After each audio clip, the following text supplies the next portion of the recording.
So, just to reveal my own bias, because I'm at risk of saying things so forcefully out of my own bias that it can actually set you back a little bit, and I don't want to do that. I watched my father and my uncle, who were both therapists, I watched them perform egregious transgressions, way beyond what's even within the kind of gray zone of, well, I might not do that, but I can see why someone would, you know. So I have a lot of force behind this. At the same time, you know, one solution to this problem is to do a statistical analysis and find out that what the insurance company will tell you is that very few psychologists are actually accused of sexual impropriety with their patients.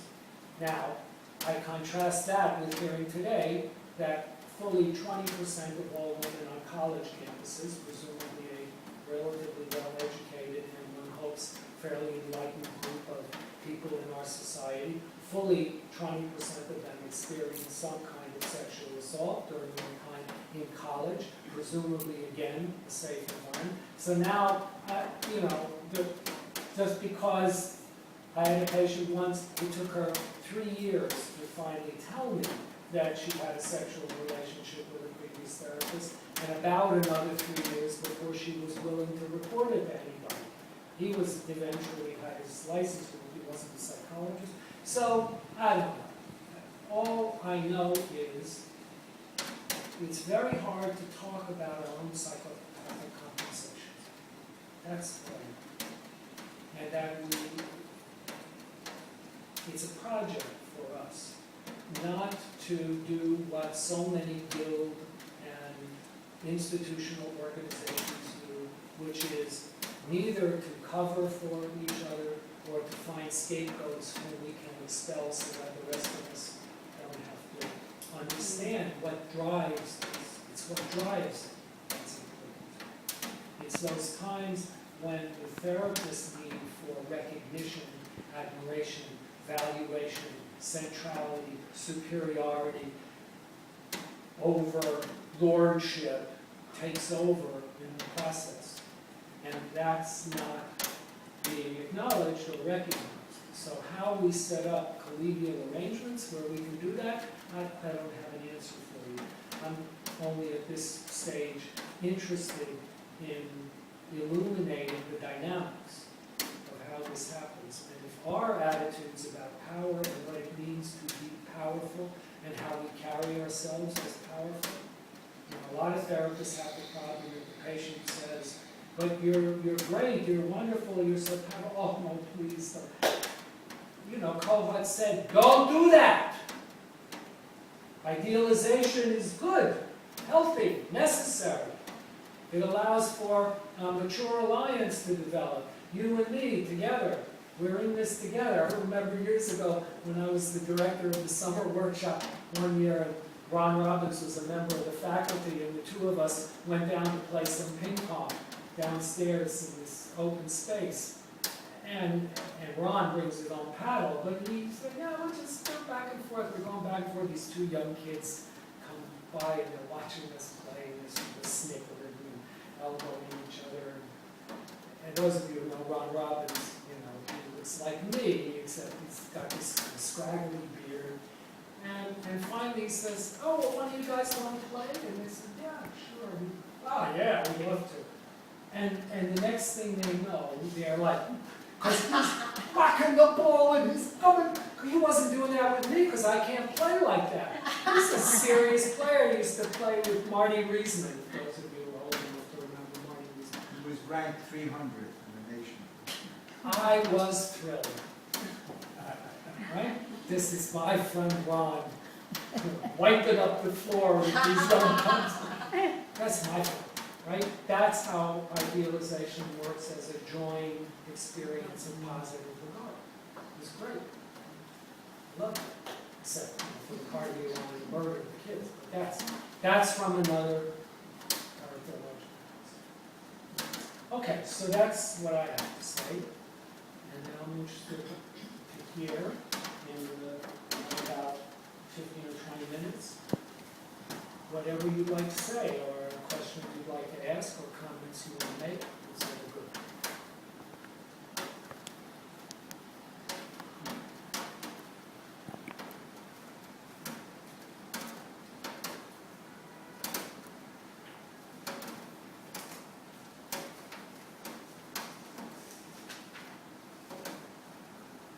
I have a question.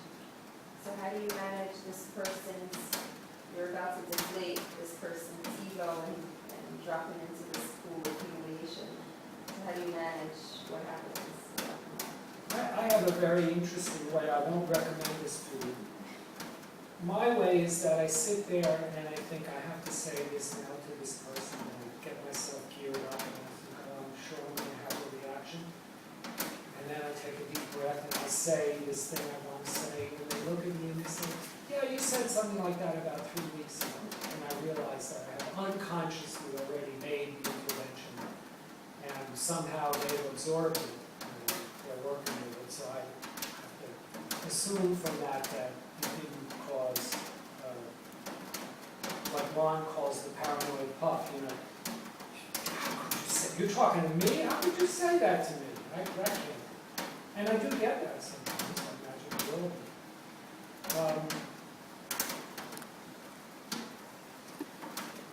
I think that it has significantly for me to do with the level of threat that I experience. If I'm not feeling too threatened, I say it and I let it go. And if it's not taken up, not taken up. And I watch to see what happens. If I get narcissistically invested in it, then we have to have a power struggle, and power struggles are different in different characterological forms. They're not always the same, they're not always about power. Sometimes conflicts are over other resources. I spoke to a man years ago who was very angry, embittered, who was a musician, and I didn't make very much headway with him, and then one night he was in my group and he started to talk about how he felt that I didn't get enough from me, I wasn't supplying, I love him. And I said, well, do you want to move this into something active? I was thinking, invite him to it. And the next thing I know, he's pounding on the bed at full force, screaming, love me! You have to love me! I need you! And the group is like, and finally he turned around to the group and people said, you think that's how you're going to get people to love you? And that was the intervention I didn't have to make. That was not a power struggle. That was his extortion and demand to be loved. And to be loved in a kind of Winnicottian moment of I'm going to destroy you and you're still going to love me. And pretty soon after that he left. Because he wasn't prepared to have that be resolved any other way. There are different kinds of power struggles. That one I managed to avoid because I can't. Whatever my capacity for being a loving therapist is, it can't be summoned in an extortionate demand that if I don't do that, I'm going to hate you and rage at you forever. It's nothing for me to do. It's to be another solution. I just got the sense from what you were saying before is that if you can point out some dark truth about this person, they can't handle it at all, and they would, that their ego would just collapse and they would just, or is it that they're so defensive that they really can't let that in? So you really haven't experienced a complete deflation in a patient. Yeah, I think you see both of those configurations, and the art part of therapy is not so much, well, the art part is what you do when you do it. And there are no paradigms for that because that exists in the matrix of a relationship. And there are no two people who are ready at the same moment. And one hopes that I'm ready at the moment that they're ready, and at that moment I choose the thing that is helpful, not necessarily the right thing, or not something someone else could do, because I can only come from my body and my psyche, but a good enough thing, the Kantian sense, so that it advances their project. And that's a discipline, an art form, takes endless practice. And yes, if I have made this mistake, especially when I was younger and even more arrogant, of attacking someone right at their seemingly most powerful and most vulnerable point and breaking something, and then realizing that I had done significant damage, and then having to spend the time trying to repair that. And sometimes you can, and sometimes you can't. People who are just too defended. I saw a very highly placed executive once, and the most powerful moment in our relationship with each other was when he said, "Yeah, I can't do that meditation stuff." And I said, "Yeah, I know." That was the most powerful moment in the entire therapy, because that was the only moment when he actually acknowledged that even if he stopped for a second and was introspective, it would blow him up. And the rest of the time, and he was truly, I don't see very many people at this level of high-powered business, and he was truly at that level, and he had no intention of letting down even for a second. Scott, didn't you just do what you said that you can't do? Probably. You said you made some, you cracked some structures with your arrogance, and you couldn't always repair them. Isn't that the thing that you said you can't talk about? Well, no, I didn't tell you anything specific, so I'm still in that. You didn't tell us the guy's name, but... Well, but I also didn't say, oh, and while I was doing that, I got him to buy me a Bentley. That's what your uncle did, okay. No, that's actually, that would not been so bad.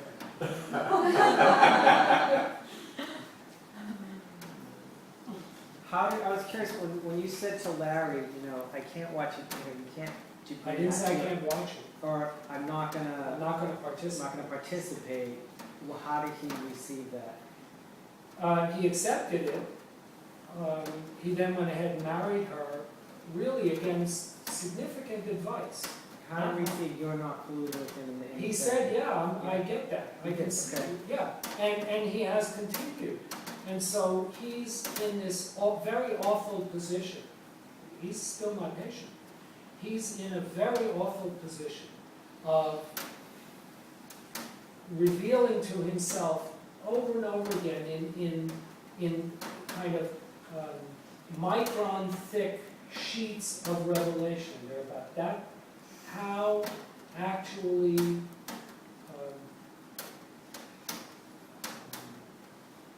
unscrupulous, and there's another word here which is eluding me at the moment, he really is. Ruthless. Ruthless. Okay, that's right. How unscrupulous and ruthless he really is.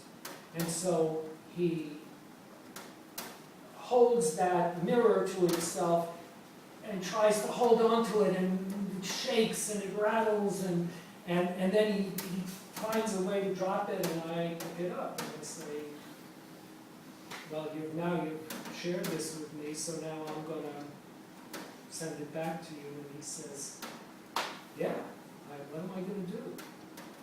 And at some level, I don't know what he's going to do. He is staving off the moment when he has to say, wow, I am really a bad person here in this dimension of my life. No matter how much these other people tell me I'm so wonderful and they love me and I'm great, and I really do things for them and I care for them, actually really, not compensatorily. Oh, my parents thought I was a monster, and if you tell me I'm not a monster, then I'll feel good again and I'll be restored and I can reinflate. No, actually, this is monstrous. This is horrible that I'm doing. It's really horrible. And I'm doing it. And I'm hooked on it.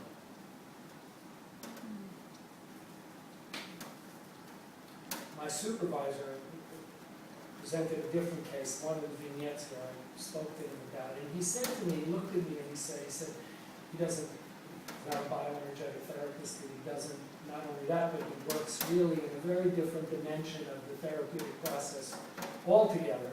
And he said to me, he said, you're doing something really different here. He said, mostly therapists are sympathetic and supportive of their patient's suffering and try to ameliorate their suffering or allay their suffering.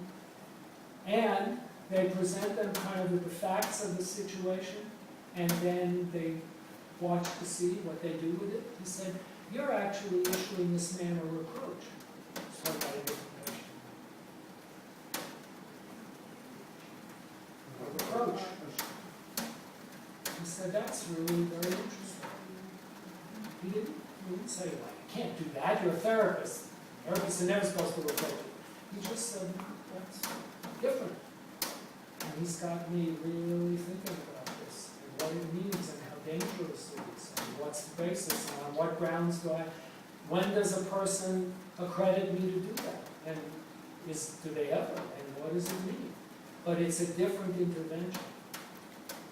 Because I'm really saying to this man, I think what you're doing here is wrong. Not, maybe you feel it's wrong, how does the other person experience it? No, actually, I think it's wrong. I always feel a little strange speaking in this group because I'm not a therapist, but I do body work, and so I was, in the work that I do, which is biodynamic sacral therapy, you're always focusing on the health in the client, and then you're sort of following the body's quote-unquote self-healing process. And you mentioned creating space, that the therapeutic relationship is a space where healing can happen. So I'm just wondering if this sounds valid to you, that if you just kept focusing on what was positive and healthy in the client, that they would, when they were strong enough in their core, that they probably know that they are narcissistic in a way that is self-destructive. They probably know that at some level, even if it's not conscious. And that it's a matter of them becoming strong enough in the core through positive reflection for them to just then be able to really take it in and to name it themselves. Okay, I like everything you said, and I agree with it, but it only satisfies one dimension of the therapeutic process for me, and you named it, which is the self-destructive acting out of narcissistic deformation. The question as to whether the person is prepared to see their perpetration, that's a whole different question. What's our role in identifying perpetration? So the person does what you say and gets strong enough to see how they are entering into relationships in which they are being manipulative and conniving, and that's hurting them because they're not authentically connected to the other person, they don't value the other person. That's great. But if you're dealing with the person who has to suddenly sit up on their table and look in a mirror and say, but I'm a perpetrator. I'm not just taking care of myself in ways that are kind of self-destructive. I'm actually harming other people. And I'm not just harming them to act out something that now that I see it, I'm going to stop. Because I'm driven, I'm craving this narcissistic satisfaction. And it turns out that it's no easier to renounce that than any of the other pathological accommodations that we make. There's an awful lot involved in relinquishing that. But you feel it is possible to feel to that degree, or to get inner self-esteem to that degree? No, I don't think it can be, you can depend on the development of inner self-esteem. I think in schizophrenic people and borderline people, you have to depend on, I just wrote a paper about this as a matter of fact, you have to depend on the creation of an aspirational self. If they are themselves, they can't do it. They can only do it if they become a version of themselves to which they aspire. A person they would be if they could be the good person they wish they could be.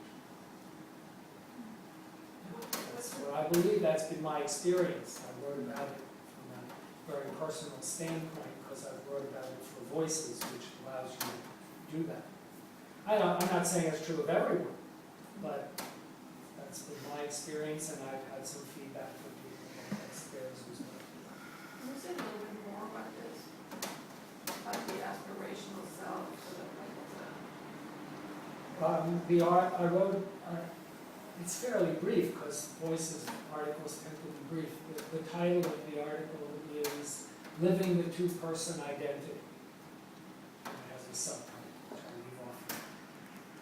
And my thesis in it is that for some people, I'm writing about myself here as well, for some people, the destruction, the early developmental destruction, including the narcissistic destruction, is such that, in Kernberg's terms, there is no self-esteem, there are no structures for self-esteem. And the expropriation of positive self-regard by the authorities is so great, and the concomitant evaluation of the child is so great. So, like a patient of mine said yesterday in group, she said, so my mother treats me like I'm omnipotent, like I can say the smallest thing to her, and it will absolutely devastate her, and then she utterly devalues me because I'm not a good enough daughter, and nothing I say can have any effect on her. So she's got me up here, and then she yanks me down here, and I'm flattened. Well, that happens at such an early level that it really is a psychotic process. So that there's two things happen. There's nothing left to build any positive regard on. There's an internalization of a monstrous, hateful projection that becomes an introject.